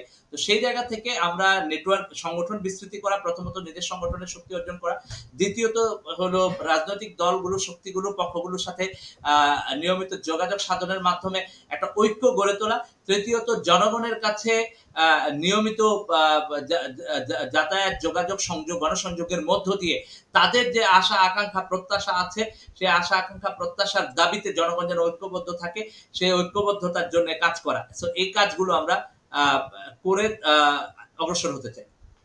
জি, ডক্টর মোহাম্মদ ইউনূসের নেতৃত্বে যে সরকারটি গঠন হলো ৫ আগস্টের পরপর, এই সরকারটি কতটুকু সফল বা ব্যর্থ বলে আপনি মনে করেন ব্যক্তিগতভাবে? আমি মনে করি যে এই সরকারের অনেক উপদেষ্টাই গণ অভ্যুত্থানের আকাঙ্ক্ষা বা চেতনা স্পিরিট ধারণ করেন না, বরং ওনারা পুরানো পদ্ধতি থেকেই বিশ্বাস করেন, যে কারণে বাংলাদেশ রাষ্ট্রে যে পরিবর্তন দরকার সেই পরিবর্তনটা কিন্তু আমরা পাইনি। এখনো আপনি দেখবেন যে রাষ্ট্রের বিভিন্ন গুরুত্বপূর্ণ জায়গায় যারা আওয়ামী ফ্যাসিজমকে ফ্যাসিলিটেট করেছেন, এনাবল করেছেন এবং ওই সময় যারা নিজেরা সুবিধাভোগী হয়েছেন তারা কিন্তু রাষ্ট্রের বিভিন্ন গুরুত্বপূর্ণ পজিশনে রয়েছেন। সুতরাং এই উপদেষ্টারা যারা অনেকেই এই গণ অভ্যুত্থানের আকাঙ্ক্ষা লালন করেন না, সেই জায়গা থেকে আমি বলবো যে প্রফেসর ডক্টর মোহাম্মদ ইউনূসের সরকারের প্রতি যে প্রত্যাশা ছিল, যে আকাঙ্ক্ষা ছিল, যে ম্যান্ডেট ছিল, সেই জায়গা থেকে ওনারা সফল হননি এবং একই সাথে রাজনৈতিক দলগুলোর দায়িত্ব ছিল এই গণ অভ্যুত্থানের সরকারকে পূর্ণাঙ্গভাবে সহযোগিতা করা। সেখানে রাজনৈতিক দলগুলো তার রাজনৈতিক স্বার্থকে প্রাধান্য দিতে গিয়ে আমার কাছে মনে হয়েছে এই সরকারকে আরো সফল মানে ব্যর্থতার দিকে ঠেলে দিয়েছে। জি, এই সরকারের একটি আলাপ হচ্ছে যে এই সরকার এবং খালেদা জিয়া, সাবেক প্রধানমন্ত্রী খালেদা জিয়ার প্রেস সচিব মারুফ কামাল খান, সিনিয়র সাংবাদিক, উনি গতকালকে একটি স্ট্যাটাসে বলেছেন যে এই পরিস্থিতিতে ডক্টর ইউনূস যতটা সফল হয়েছেন তার চেয়ে বেশি সফল হওয়া অনেকটা সম্ভবই না। আপনার কি মনে হয় যে বড় বড় রাজনৈতিক দলগুলো, বিএনপি, জামাত সহ অন্যান্য রাজনৈতিক দলগুলো সরকারকে সঠিকভাবে সহযোগিতা করেনি, নাকি আপনি যেটা বলছেন যে উপদেষ্টা সিলেকশনটা একটা ব্যাঠিক ব্যক্তিদের নিয়ে একটা উপদেষ্টা পরিষদ গঠন হয়েছে, সেই জন্য জন আকাঙ্ক্ষার প্রতিফলন এই সরকার গঠন করতে পারেনি? আমি মনে করি যে দুইটা দিকেই দায় আছে। এক হলো উপদেষ্টারা এই গণ অভ্যুত্থানের আকাঙ্ক্ষা ধারণ করেন না, একটা সংখ্যক উপদেষ্টারা, তারা এই গণ অভ্যুত্থানকেই এর দায় কি কার? যদি উপদেষ্টারা গণ অভ্যুত্থানের স্পিরিট না নেন, ধারণ না করেন, এর দায় আপনি কাকে দিতে চান? এর দায় কি ডক্টর মোহাম্মদ ইউনূস, কারণ উনি তো প্রধান উপদেষ্টা, উনি তো পিক করেছেন, নাকি তৎকালীন যারা সাজেস্ট করেছেন এই নামগুলো তাদেরকে, মানে কি কার দায়টা কার আসলে? তারা উপদেষ্টা হলেন কিভাবে? যে এখন এখানে এই উপদেষ্টা নির্ধারণ প্রক্রিয়া রাজনৈতিক দলগুলোর সম্পৃক্ততা ছিল। তো এইখানে এই যে রাজনৈতিক দলগুলো যে উপদেষ্টা যখন নির্ধারণ করা হয় তখনও তো তারা মতামত দিয়েছেন, তাদের মতামত নেওয়া হয়েছে এবং তাদের মতামতের ভিত্তিতেই কিন্তু এই উপদেষ্টা পরিষদ গঠন করা হয়েছে। সুতরাং রাজনৈতিক দলগুলো যদি পূর্ণাঙ্গভাবে সহযোগিতা করত, তাহলে এই উপদেষ্টাদের মধ্যে যারা গণ অভ্যুত্থানে চিন্তা ধারণ করেন না, আকাঙ্ক্ষা ধারণ করেন না, তাদেরকে সরিয়ে দিয়ে যারা গণ অভ্যুত্থানে আকাঙ্ক্ষা ধারণ করেন তাদেরকে বসানো দরকার ছিল, এবং তাতে করে বাংলাদেশের মানুষের আশা আকাঙ্ক্ষা পূরণ হতো। তো দুই জায়গা থেকে আমি বলবো যে গণ অভ্যুত্থানকে বোঝেন না, বা গণ অভ্যুত্থানের ফলে মানুষের মধ্যে যে বোধোদয় হয়েছে, যে পরিবর্তন এসেছে, সেই পরিবর্তনকে বুঝতে পারেন না, এরকম একটা সংখ্যক লোকজন উপদেষ্টা পরিষদে আছেন। এবং একই সাথে রাজনৈতিক দলগুলো, বিশেষত বৃহত্তর রাজনৈতিক দলগুলো গণ অভ্যুত্থানের ফলে যে সরকার এসেছে, সেই সরকারের যে ম্যান্ডেট, সেই ম্যান্ডেটের জায়গা থেকে গণ অভ্যুত্থানের আকাঙ্ক্ষাকে রাজনৈতিকভাবে না দেখে গণমানুষের জায়গা থেকে দেখার যে জায়গা, সেই জায়গাটা কিন্তু রাজনৈতিক দলগুলো ওন করতে পারেননি, বরং ওনারা নিজস্ব দলীয় রাজনৈতিক দৃষ্টিভঙ্গিতে দেখেছেন, গণ অভ্যুত্থানের দৃষ্টিভঙ্গিতে বা গণমানুষের জায়গা থেকে দেখেননি। তাতে করে এক হলো উপদেষ্টারা গণ অভ্যুত্থানের আকাঙ্ক্ষা ধারণ না করে, এবং একই সাথে রাজনৈতিক দলগুলো গণ অভ্যুত্থানের জায়গা থেকে না দেখে নিজস্ব দলীয় দৃষ্টিভঙ্গি থেকে দেখার কারণে এই সরকার, এই ইন্টারিম সরকার মূলত ব্যর্থ হতে হয়েছে তাদেরকে। জি, আপনি উপদেষ্টাদের গণ অভ্যুত্থানের আকাঙ্ক্ষা বা স্পিরিটকে ধারণ না করার কথা বলছেন, কিন্তু আমরা দেখতে পেয়েছি যে ছাত্রদের মধ্যে থেকে যারা উপদেষ্টা হয়েছেন, নাহিদ ইসলাম, বিশেষ করে আসিফ মাহমুদ ভুঁইয়ার কথা অনেক বেশি এখন শোনা যায় যে দুর্নীতি বা অনেক ক্ষেত্রে বাগবাটোয়ারায় ব্যস্ত, উনি ওনার এপিএস, ওনার বাবা, ইত্যাদি ইত্যাদি।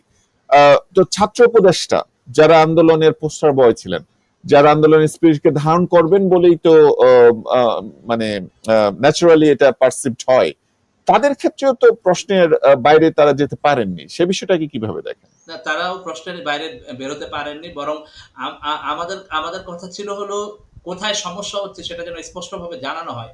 কারণ হলো এই বাংলাদেশে যে পরিমাণ মানুষজন গণ অভ্যুত্থানের সাথে সম্পৃক্ত হয়েছেন, তারা প্রত্যেকেই এই ছাত্র উপদেষ্টাদের পেছনেই ছিলেন, তাদেরকে সহযোগিতা করতে প্রস্তুত ছিলেন। ছাত্র উপদেষ্টারা এই মানুষের আকাঙ্ক্ষার জায়গা থেকে তাদের যে তারা কোথায় কাজ করতে পারছেন না, কোথায় সমস্যা ফিল করছেন, কোথায় বাধাগ্রস্ত হচ্ছেন, এই ব্যাপারগুলো যদি তারা জানাতেন, তাহলে কিন্তু এই রাষ্ট্রে তারা অনেক বেশি সহযোগিতা পেতেন এবং তারা অনেক কাজ করতে পারতেন। উল্টো মানুষজন হতাশ হয়েছে তাদের কর্মকাণ্ড দেখে বা তাদের ব্যাপারে নানা এলিগেশন, অভিযোগ দেখে, এবং এতে করে মানুষের গণ অভ্যুত্থানের প্রতি যে প্রত্যাশা, আকাঙ্ক্ষা, তা কিন্তু কমেছে, এবং গণ অভ্যুত্থানকারীদের যে স্টেক, সেটাও কিন্তু কমেছে। সুতরাং এই জায়গা থেকে আমি বলবো যে রাইটলি তারা সমস্যাগুলোকে জনগণের সামনে বলেননি। যেহেতু গণ অভ্যুত্থানের ফলে তারা এসেছেন, তাদের লায়াবিলিটি ছিল অন্যদের চেয়ে বেশি, এবং তাদের প্রতি প্রত্যাশা, আকাঙ্ক্ষাও ছিল অনেক বেশি। সুতরাং তারা যদি স্পষ্ট করে বলতে পারতেন যে কোথায়, কোন জায়গায় কারা সমস্যা করছেন, কোন দল সমস্যা করছে, অথবা কোন উপদেষ্টারা সমস্যা করছেন, বা কোন জায়গা থেকে বাধাগ্রস্ত হচ্ছেন, এই ব্যাপারগুলো আমরা বারবার জানতে চেয়েছি, কিন্তু আমরা স্পষ্ট হতে পারিনি। আমরা একটু জুলাই ঘোষণাপত্র নিয়ে কথা বললি, আমরা অনুষ্ঠানে একদম শেষ পর্যায়ে চলে এসেছি। যে জুলাই ঘোষণাপত্র, সরকার অনেক অপেক্ষার পরে একটি জুলাই ঘোষণাপত্র নিয়ে এসেছে।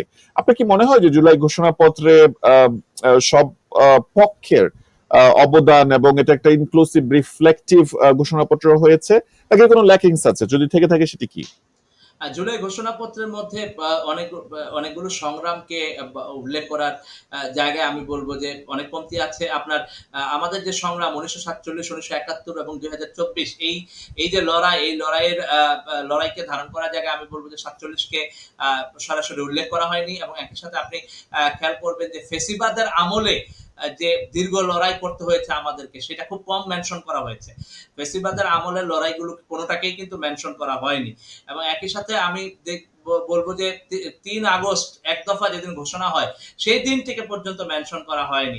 সুতরাং ঐতিহাসিকতার জায়গায় জুলাই ঘোষণাপত্র যেখান থেকে এসেছে, সেই জায়গাগুলোর মানে জায়গা বলবো যে অনেকটাই মানে মিসিং পয়েন্ট রয়ে গেছে, যে সেখানে এই বিষয়গুলো উল্লেখ করা হয়নি। সেকেন্ডলি, এই ঘোষণাপত্র কিন্তু সংবিধানের লিগ্যাল বাইন্ডিং এ যে থাকার কথা, সেই লিগ্যাল বাইন্ডিং হয়নি, অর্থাৎ এটা একটা নন বাইন্ডিং জায়গা। তো আমরা কিন্তু 1990 ও 3 জোটের রূপরেখা দেখেছিলাম, এবং 3 জোটের রূপরেখাতে শুধু সংসদীয় পদ্ধতিতে পুনঃপ্রবর্তন করা ছাড়া আর কোনো সফলতা পায়নি, আর কোনো দাবি পূরণ হয়নি। সুতরাং একটা আশঙ্কা কিন্তু রয়ে গেছে যে জুলাই ঘোষণাপত্রের মধ্য দিয়ে যে লিগ্যাল বাইন্ডিং তৈরি হওয়ার কথা, সেটা আসলে পূরণ হবে কিনা, কারণ হলো নির্বাচিত সরকার 2 বছরের মধ্যে এটা করবেন এরকম বলা হয়েছে, কিন্তু আসলে তারা করবেন কি করবেন না এবং সেটা কিভাবে লিগালি বাইন্ডিং করা যাবে এই ব্যাপারগুলো কিন্তু ক্লিয়ার নয়। এবং জুলাই সনদের প্রশ্নে আমরা এখনো দেখতে পাচ্ছি না, কারণ জুলাই সনদে এসে সংস্কার প্রস্তাবগুলো জুলাই সনদে অ্যাডপ্ট করা হবে এবং জুলাই সনদটা যেন বাস্তবায়ন করা হয় সে ব্যাপারে কিন্তু গণমানুষের পক্ষ থেকে তারা এটা একটা গণসাড়া আছে যে জুলাই সনদের মধ্য দিয়ে প্রয়োজনীয় সংস্কারগুলো যেন আমরা পাই এবং রাষ্ট্র যেন একটা নতুন পথে হাঁটে। তো সেইখানেও আমরা এখনো অপেক্ষা করছি, আমরা দেখতে চাচ্ছি যাতে এই প্রয়োজনীয় পরিবর্তন আসে এবং জুলাই সনদ যেন সংবিধানের মৌলিক এবং অপরিবর্তনীয় অংশে যুক্ত হয়ে একটা লিগ্যাল বাইন্ডিং তৈরি হয় এবং জুলাই সনদের ভিত্তিতেই যেন আগামী নির্বাচন হয় সে কথা কিন্তু আমরা বারবার বলছি। তো সেই সেই সেই জায়গাগুলোতে এখনো কিন্তু একটা অপ্রাপ্তি, হতাশা, অপূর্ণতা রয়ে গেছে, নানাবিধ কথা শোনা যাচ্ছে। তো যদি এরকম হয় আমার কাছে মনে হয় যে তরুণ ছাত্র সমাজ এবং আমরা যারা আছি আমাদেরকে হয়তো আবারও রাজপথে নামতে হবে। জি। কিছুদিন আগে ছাত্র উপদেষ্টা মাহফুজ আলম উনি একটি স্ট্যাটাস দিয়েছেন, 1/11 পদধ্বনি শোনা যাচ্ছে, উনি আবার এই স্ট্যাটাসটা ডিলিটও করে দিয়েছেন। আপনি কি 1/11 কোনো পদধ্বনি শুনতে পাচ্ছেন?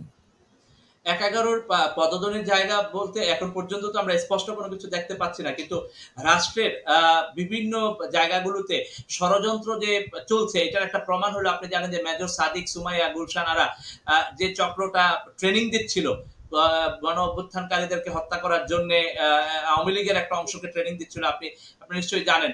সুতরাং রাষ্ট্রে এই জিনিসগুলো কিন্তু চলছে এবং একই সাথে রাষ্ট্রের গোয়েন্দা সংস্থাকে বিরাজনীতিকরণ করার জায়গা কিন্তু এখনো হয়নি, কারণ আওয়ামী লীগ সরকার যেভাবে ডিজিএফআই কে ব্যবহার করেছে ব্যাংক দখলের কাজে, বিভিন্ন বিরোধী দলকে দমন করার কাজে, সেই জায়গা থেকে রাষ্ট্রীয় এই গোয়েন্দা বাহিনীকে বিরাজনীতিকরণ করা ছাড়া বাংলাদেশের সামনের দিনের পথ কিন্তু খুব কঠিন হবে। কারণ আপনি দেখবেন যে গুম কমিশন যে রিপোর্ট করেছে তাতে দেখা গেছে যে কি করে আইন শৃঙ্খলা বাহিনী এবং রাষ্ট্রের এই ডিজিএফআই সহ বাহিনীগুলো, গোয়েন্দা বাহিনীগুলো, ইন্টেলিজেন্স এজেন্সিগুলো যুক্ত ছিল এই গুমের মতো ভয়াবহ অমানবিক ঘৃণ্য কর্মকাণ্ডের সাথে, কি করে মানুষকে পিক করা হয়েছে। সুতরাং এই প্রত্যেকটা জিনিসের ক্ষেত্রে আমাদের একটা সলিউশন তো লাগবে, বিরাজনীতিকরণ তো লাগবে। এগুলো যদি না হয় তাহলে তো মানুষের মনে একটা আশঙ্কা থেকেই যায় যে এই পুরানা এস্টাবলিশমেন্ট যে ধাক্কা তারা খাবে সেই জায়গা থেকে তারা ভয়ভীতি মধ্যে পড়ে তারা হয়তো নতুন করে একটা ষড়যন্ত্র করতে চাইবেন, সেই আশঙ্কা তো আছে। এবং আপনি জানেন যে এই গণ অভ্যুত্থানের সরকারের প্রতি কিন্তু দিল্লি কোনোভাবেই সন্তুষ্ট হতে পারেনি হাসিনা পালিয়ে যাওয়ার পরে। দিল্লিতে বসে আওয়ামী লীগের নেতারা অফিস করছেন এবং সেখানে বসে ষড়যন্ত্র করছেন, সেটার ব্যাপারে কিন্তু দিল্লির এখন পর্যন্ত কোনো মানে এই যে অপরাধীদেরকে ধরিয়ে দেয়া বা অপরাধীদেরকে দেশে পাঠিয়ে দেয়া সে ব্যাপারে কিন্তু দিল্লির কোনো পজিটিভ ভূমিকা আমরা দেখতে পাইনি, বরং আমরা দেখেছি যে নানা যোগ সাজসে নানা ষড়যন্ত্র চলছে। সেই জায়গা থেকে 1/11 যে কথা বলছেন সেই আশঙ্কা তো জনগণের মধ্যে রয়ে গেছে, কিন্তু আমরা মনে করি বাংলাদেশের মানুষের যে গণতান্ত্রিক আকাঙ্ক্ষা এবং বাংলাদেশের গণ অভ্যুত্থানের ফলে যে চেতনার উদ্ভব ঘটেছে তাতে করে এই ধরনের কোনো কিছু জনগণ মেনে নিবে না। এবং জনগণ যেহেতু জীবন এবং রক্ত দিতে শিখে গেছে, গুলিকে ভয় ভয় ভয় করার জায়গাটা তাদের একেবারেই ভয় করার জায়গা আর নাই, সেখান থেকে আসলে এই ধরনের কোনো কিছু সফল হবে না বলেই আমি মনে করি। জি। সরকার যেই ডক্টর মোহাম্মদ ইউনূসের সরকার যে নির্বাচনের তারিখ ঘোষণা করেছে, নির্বাচনের পথে এখন বাংলাদেশ হাঁটছে, ফেব্রুয়ারিতে ইলেকশন হবে বলে কি আপনি মনে করেন? আর যদি ইলেকশন হয় তাহলে পরে যেই আমরা যদি ধরে নেই যে বৃহৎ রাজনৈতিক দল হিসেবে বিএনপি ক্ষমতায় আসে বা জামাত ইসলাম যদি ক্ষমতায় আসে বা তাদের কোনো কোয়ালিশন ক্ষমতায় আসে, তাহলে রাজনীতির যে মৌলিক পরিবর্তন, শাসন ব্যবস্থার যে মৌলিক পরিবর্তন, সেই পরিবর্তনের ঘাটিটুকু কি রয়ে যাবে? আপনার কি মনে হয়? আমি মনে করি যে আমাদের তো আপনি জানেন যে যেভাবে করে হাসিনা ইনস্টিটিউশন গুলোকে ব্যবহার করেছে, সুতরাং ইনস্টিটিউশন গুলোকে যদি অ্যাকাউন্টেবল, লায়াবল এবং সেখানে যদি একটা চেক এন্ড ব্যালেন্স সিস্টেম তৈরি না করা যায় সংস্কারের মধ্য দিয়ে, তাতে করে নতুন সরকার আসলে আমরা ভিন্ন কিছু পাবো না, বরং পুরানা যে রাজনৈতিক চর্চা সেই রাজনৈতিক চর্চাই আমরা দেখতে পাবো। সুতরাং আমাদের এই ইনস্টিটিউশন গুলোকে অ্যাকাউন্টেবল, লায়াবল এবং চেক এন্ড ব্যালেন্সের মধ্যে নিয়ে আসতে হবে সংস্কার প্রক্রিয়ার মধ্য দিয়ে। এবং আমি মনে করি কোন সরকার যদি এই ধরনের প্রয়োজনীয় সংস্কারের বাইরে গিয়ে তারা ক্ষমতায় আসেন এবং পাওয়ার প্র্যাকটিস শুরু করেন, তাতে জনগণ যে পর্যায়ে আছেন তারা সক্ষম হবেন না, সফল হবেন না সরকারটা চালাতে। এটা বাংলাদেশের জন্য খুবই খারাপ হবে, আমাদের দেশের জন্য খুবই খারাপ হবে। সুতরাং আমরা মনে করি ফেব্রুয়ারির নির্বাচনের আগেই এই ইনস্টিটিউশনগুলোর প্রয়োজনীয় সংস্কারটা অবশ্যই সম্ভব হইতে হবে, সমাধা হইতে হবে। তারপরে নতুন সরকার ওই আলোকে চললে পরে আমরা একটা ভিন্নতার দিকে যাত্রা করতে পারবো। নতুবা আমি মনে করি যে সামনের দিনে আমাদেরকে আরো একটা এরকম সিচুয়েশনের মধ্য দিয়ে যেতে হবে, যেখানে যার মধ্য দিয়ে রাষ্ট্রের এই সংস্কারগুলো জনগণ আদায় করে নেবে। জি, আমরা অনুষ্ঠানের একদম শেষ পর্যায়ে চলে এসেছি। বাংলাদেশ নিয়ে আপনি কি স্বপ্ন দেখেন এবং বাংলাদেশের মানুষের আশা আকাঙ্ক্ষা পূরণে আপনি নিজেকে কিভাবে নিয়োজিত করতে চান? আমার স্বপ্ন হলো বাংলাদেশের, খুব সহজ স্বপ্ন, বাংলাদেশের মানুষজন প্রত্যেকটা প্রতিষ্ঠানকে পেশাদার নিরপেক্ষ জায়গা থেকে দেখতে চায়। রাষ্ট্রীয় যে প্রতিষ্ঠানের কাছে তার যে সেবা পাওয়ার জায়গা, সেটা যেন নিরবিচ্ছিন্নভাবে সে পায় এবং কোনো ধরনের হয়রানির শিকার যাতে না হয়, সেই জায়গাগুলো চায়। সাধারণ মানুষজন খেয়ে পরে বাঁচতে চায় এবং তার জীবনের নিরাপত্তা চায়, খুব সাধারণ কথা। এখন এই জায়গা থেকে রাষ্ট্রকে এগুলো এনশিওর করতে হবে। সিন্ডিকেট যে ভেঙে দিতে হবে, বাজার সিন্ডিকেট আছে এবং হলো পরিবহনে যে চাঁদাবাজি আছে, দুর্নীতি আছে, এই প্রত্যেকটা জিনিস রাষ্ট্রকে ভেঙে দিতে হবে, রাষ্ট্রের প্রতিষ্ঠানগুলোকে শক্তিশালী করতে হবে এবং তারা যেন মানুষের সেবকে পরিণত হয়, তারা যেন মানুষের উপর জুলুম না করে, যেমনটা ফেসিবাদী সরকার করেছে। সুতরাং ওই রকম একটা বাংলাদেশ চাওয়াটা খুবই স্বাভাবিক ব্যাপার এবং এই মানুষের মধ্যে এখন যে অবস্থা আছে, আমি মনে করি যে বাংলাদেশ খুব দ্রুত ওদিকে অগ্রসর হচ্ছে। যখন আমরা অন্যান্য বিশ্বের উন্নত বিশ্বে যে এই সার্ভিস ওরিয়েন্টেড ইনস্টিটিউশন এবং হলো ইনস্টিটিউশন গুলো জনগণের সাথে কানেক্টেড, গণমানুষের জন্য কাজ করে, এই জায়গাটা আমরা বহির্বিশ্বের উন্নত দেশগুলোর মতো আমাদের দেশেও ইনশাল্লাহ তৈরি করতে পারবো। সেটা নিয়ে আমরা কাজ করতে চাই এবং এটা নিয়ে আপনার পলিসি ডেভেলপ করা, ইনোভেশন করা এবং সেটাকে আরো কিভাবে সহজলভ্য করা যায়, যেহেতু ডিজিটালাইজেশন হয়েছে। তো এই জায়গাগুলোতে আমরা নিজেরা কাজ করতে চাই, পলিসি মেক করতে চাই এবং একই সাথে মানুষের কাছে সেগুলোকে মানুষের ভাষায় উপস্থাপন করে মানুষকে এই সুবিধাগুলো যেন তারা সহজে নিতে পারেন, রাষ্ট্র যেন এই সুবিধাগুলো জনগণকে দিতে পারে, সেই জায়গাটা এনশিওর করতে চাই। বাংলাদেশ নিয়ে অনেক পজিটিভ স্বপ্ন আপনি দেখছেন এবং with that note thank you so much জনাব আলী হাসান জুনায়েদ, কনভেনর আপ বাংলাদেশ, আপনাকে আপনার মূল্যবান সময় থেকে আমাদের জন্য কিছু সময় বের করে নিয়ে আসার জন্য ধন্যবাদ।